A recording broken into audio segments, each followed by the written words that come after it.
BPSC अभ्यर्थी जो है लगातार 7 दिनों से जो है गर्दनी बाग में धरना प्रदर्शन कर रहे हैं। मेरे साथ छात्रा भी हैं, इनसे बात करेंगे। नाम क्या हुआ आपका? खुशी कुमारी। आप लगातार 7 दिन से यहाँ पे देख रहे हैं, आपके साथी जो हैं कई मेडिकल वर्ग तक पहुँच रहे हैं, कई बच रहे हैं, क्या कहेंगे? इसमें बोलना क्या है, सबको खुद ही समझना चाहिए कि हम लोग का क्या मांगे। री एग्जाम का मांगे, अभी तो बस एक मांगे, री एग्जाम का मांगे।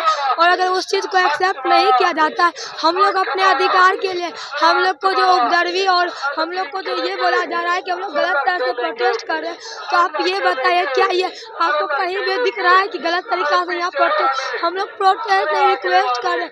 हम लोग लगातार 7 दिनों से रिक्वेस्ट कर रहे हैं, 5 दिन से आमरण अनशन चल रहा है। अभी भी मेरे मुंह में स्टेप्सिल का गोटी और हाथ में भी है कि आपको बोलने के बाद फिर से हम खाएंगे और किसी भी तरह मेरा आवाज़ नहीं रुकेगा। तो आप लोग एक चीज़ बताइए, क्या सरकार से या चेयरमैन से हम लोग का बहुत बड़ी मांग है? बस री एग्जाम की तो मांग कर रहे हैं ना हम लोग, वो भी अपने हक में मांग रहे हैं। जब 12,000 स्टूडेंट का आप एक्सेप्ट कर रहे हो और नोटिस दे रहे हो कि 4 तारीख को हम एग्जाम लेंगे, तो ये तो पता चला ना कि आपके सिस्टम में कुछ ना कुछ दिक्कत हुआ। तो दिक्कत स्टूडेंट से हो या टीचर से हो, लेकिन आपके सिस्टम इस चीज़ को एक्सेप्ट नहीं समझ पाए, तब प्रॉब्लम हुई है।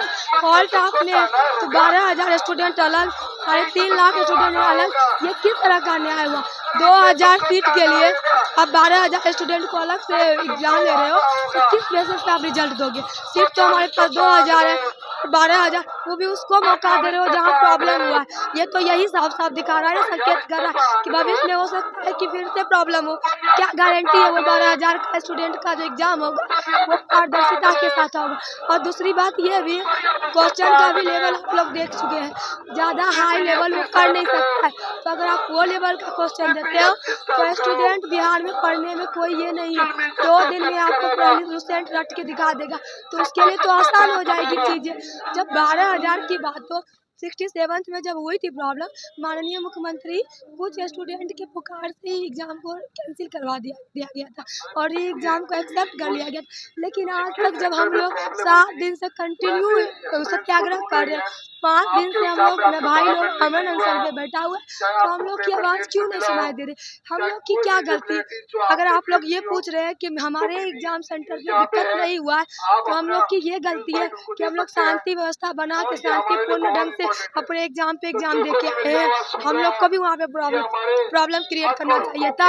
हमें क्या पता कि बाहर निकलने के बाद हमको ये सब चीज़ से लड़ना पड़ेगा।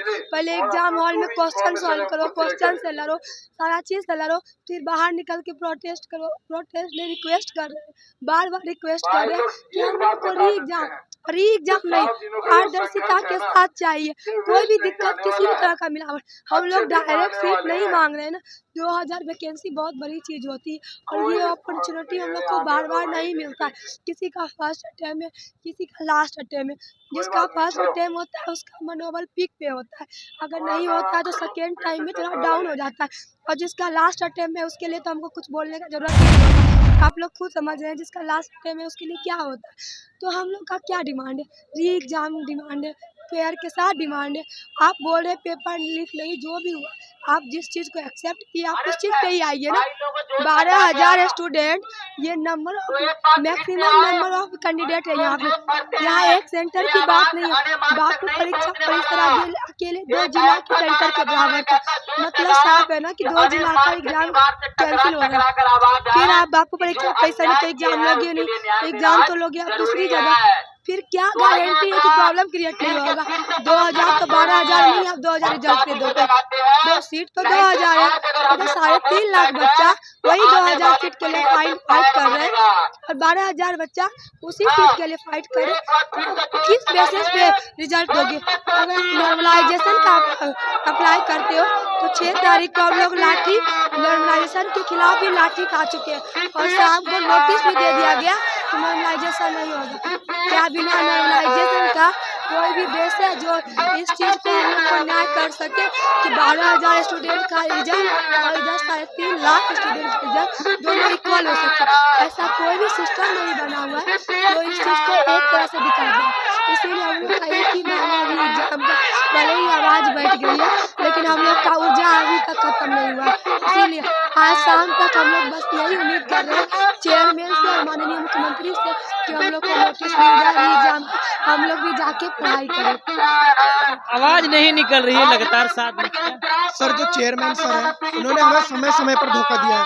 आप देखेंगे कि 11 तारीख की रात को उन्होंने एकदम सेंटर चेंज कर दिया, पटना के में ही कोई और सेंटर दे दिया, गया वालों को नवादा भेज दिया गया। ठीक है, तो सर अब उसमें भी उन्होंने क्या एक्सप्लेनेशन देते हैं, वो कहते हैं बाय मिस प्रिंट। सर एक चेयरमैन से हम ये उम्मीद रखेंगे कि वो by misprint Nawada center चला गया।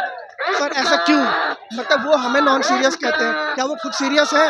वो एग्जाम की डेट को एक्सटेंड करते हुए चले जाते हैं। एंड सर एक और चीज़, एक मीडिया इंटरव्यू में वो बोलते हैं कि इस बार का पेपर जो हम यूपीएससी के लेवल का रखेंगे। तो सर जो बच्चे होते हैं वो पीवाईक्यू और पिछले सिलेबस के आधार पर तैयारी करते हैं। तो हमने सर यूपीएससी लेवल तक की तैयारी करी थी, लेकिन जैसे ही हमने पेपर को देखा तो सर हम बिल्कुल शॉक हो गए कि उन्होंने क्या स्टेटमेंट दिया था और वो क्या लेकर आए हैं।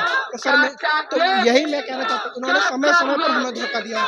और वो छात्र हित की बात करते हैं तो सर ये आपका छात्र हित है, यहाँ पर सर ऐसा छात्र हित उन्होंने देखा है कि कुछ स्टूडेंट हॉस्पिटल में भर्ती हो गए, कुछ यहाँ अनशन पर बैठे, और हम यहाँ क्या नाम है किताबों को हाथ में लेके बजाय यहाँ पर ये बैनर लेके खड़े हैं प्रोटेस्ट के लिए। ऐसा हित देखा है इन्होंने हमारे लिए। चलिए और भी है छात्रा, हम बात कर लेते हैं इन लोग से भी। क्या नाम हुआ आपका? मेरा आवाज नहीं निकल रहा वो आवाज वही लहजा में बोलिए। रिया नाम है मेरा। प्रिया जी क्या कहिएगा? 7 दिनों से लगातार आप जो है दिन हो चाहे रात हो यही उम्मीद में है कि कोई विभाग सुन ले या कोई मुख्यमंत्री जो है जो उनके जो और भी होते हैं पदाधिकारी वो डेलीगेट वगैरह सुन ले। क्या उम्मीद, क्या कहिएगा? उम्मीद पे ही तो यहाँ हम आज कायम है। अगर उम्मीद नहीं होती तो हम घर पे बैठे होते। हमें उम्मीद है कि हमारी बात सीएम तक पहुँचेगी और हमारी बात चेयरमैन भी मानेंगे। बस उसी एग्जाम की उम्मीद में हम लोग यहाँ पे आज बैठे हुए हैं और बहुत उम्मीद से बैठे हुए हैं। इतना हम लोग को तो कोई शौक नहीं है कि हम लोग रोड के किनारे आके बैठे। हमारी पढ़ाई छूट रही है, रोज रोज नौटंकी होके रखा है भाई। हम चाहते हैं बस एग्जाम हो और हम लोग अपने घर जाए। जब हमारे साथी नहीं हार रहे हैं जो आमरण अनशन पे बैठे हुए तो फिर हम क्यों हारेंगे? हम लोग यही करेंगे जब तक कि हमारी मांगे न पूरी हो जाती है। अजब विडम्बना है बिहार के जो है जो नेता मंत्रियों के द्वारा जो है दिया गया छात्रों को जो है एक अन्याय अगर कह सकते हैं तो तमाम नेता कर रहे हैं इनकी। आप देख सकते हैं आवाज़ नहीं निकल रही है, जिस तरह से गाला फंस गया है। इन लोग कोई कहीं जगह पे जो है इंटरटेन नहीं करने गए थे, इन लोग अपनी आवाज़ मांगते मांगते जो इनका गला बैठ गया है।